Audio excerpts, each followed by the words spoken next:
During the first 9 months of this year, when Brexit negotiations began, there was a comfortable 7% growth in foreign companies buying in the UK. Purchases hit a total value of $84.5 billion, according to figures from Thomson Reuters, one of the highest year-to-date totals in a decade. Such growth was unexpected, and the dire business commentary is being replaced by cautious optimism. The UK remains an attractive destination for buyers, even at a time when nobody knows the outcome of Brexit talks, says Philip Wichello, a vice president at Intralinks. The company's deal predictor study shows that Germany and France, in contrast, have seen a downturn in inbound acquisitions. Several deals exemplify the UK's appeal, including SoftBank's $32 billion purchase of microchip maker Arm and US payment processor Vantiv's $11 billion swoop on WorldPay.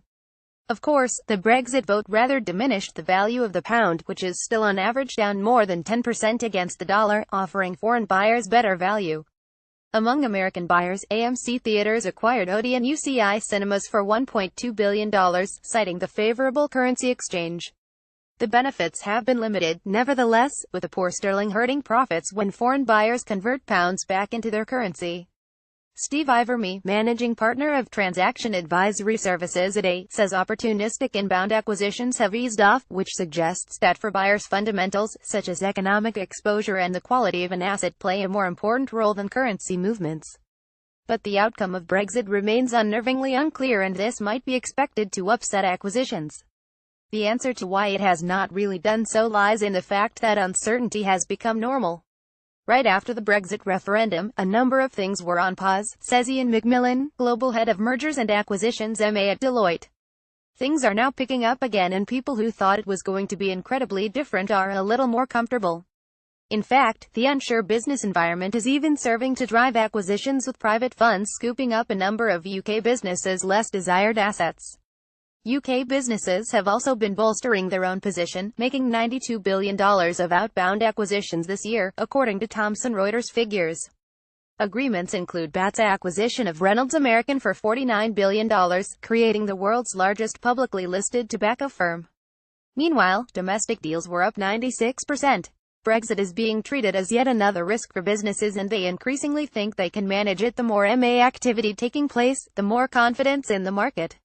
In a Deloitte survey, the proportion of UK chief financial officers expecting M&A activity to decrease over the next 3 years has dropped from 40% last year to only 11%. As a minimum, the UK leaving the European Union is seen as a manageable danger. Businesses operate in the world of risk, and during any acquisition the aim is to understand and mitigate that unpredictability. Brexit is being treated as yet another risk for businesses, and they increasingly think they can manage it, says Saram Prakash, Deloitte's head of M&A Insight. Some industries are faring better than others. The real estate sector is most active, with inbound deals up 186% at $20 billion. Financial services were active but sluggish in growth, Thomson Reuters data shows. Several sectors fell. Telecoms had only 13 deals in the period, and they were small, totaling $1.7 million. Consumer staples dropped 18% to $3.7 billion. How much is attributable to Brexit is harder to measure. The financial sector has been among vocal Brexit critics. Robert Adam, corporate partner at law firm Baker McKenzie, notes that while UK firms remain attractive to buyers, it is clear some investment that would otherwise have been destined for the UK is now being diverted into the EU 27. Meanwhile, the food, retail and construction industries have warned of potentially restricted access to European labor. The main concern, if you are buying something in the UK with business in Europe, is what that company's business is going to look like after Brexit, says Mr. Wichello. It is the access to human capital and the ease of doing business after Brexit that may be in the minds of some buyers. Sally Dixon, a director at PwC, warns of businesses' staff risks. As a buyer, you need to extend your HR due diligence to cover relevant Brexit people risks, and as a seller you need to review these risks and think about mitigations and how you'll give reassurance to buyers, she says. Concerns over potential regulatory and tax changes also dampen buyer enthusiasm.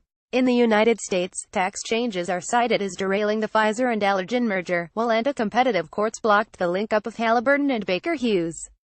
Buyers looking at the UK will eagerly wait to see UK regulations' evolution after Brexit. There are also specific questions around supplies. Buyers are spending more time seeking to assess the flexibility of a target's supply chain and to determine what future options there may be if the future trade arrangements make some elements of a target's supply chain unattractive, says Mr. Adam.